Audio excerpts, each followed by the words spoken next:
All of the tech and visuals you're about to see are running real-time in one of the levels of Call of Duty Ghost. Our new engine creates a huge leap in visual fidelity and graphical immersion for Call of Duty. To highlight this leap forward, let's take a look at a couple of these new features in-game. Let's start with a look at one of our new advanced tessellation features called displacement mapping. This feature allows our engine to create high-res geometry in real time on terrain surfaces that were in the past very flat. To better illustrate this, we are going to bring up some of the in-game development tools to show you what this new feature is actually doing. So with displacement maps off, you can see that the rocks on the riverbed are basically flat.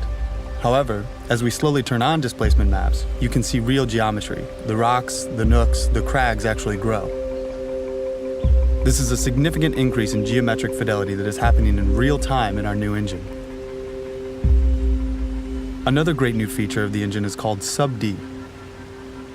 This is a technique that takes one's blocky geometry and builds them into perfectly smooth curves.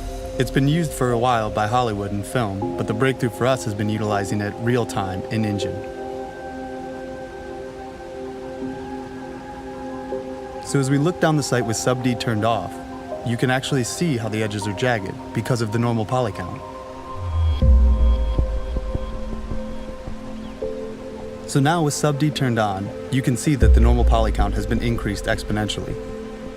And what's amazing about sub-D is that it will continue to subdivide in real time as you get closer to objects. So no matter how close you get, nothing will break down.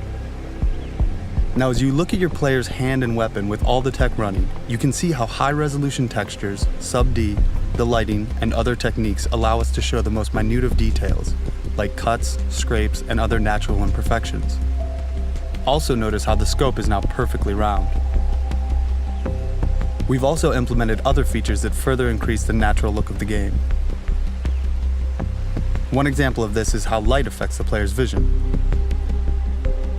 As in the real world, when you look at something dark and then turn to something bright, your eyes will adjust to compensate. Displacement mapping and real-time sub-D, along with other new technologies such as HDR volumetric lighting and real-time ADSR, set a new benchmark for immersion for Call of Duty.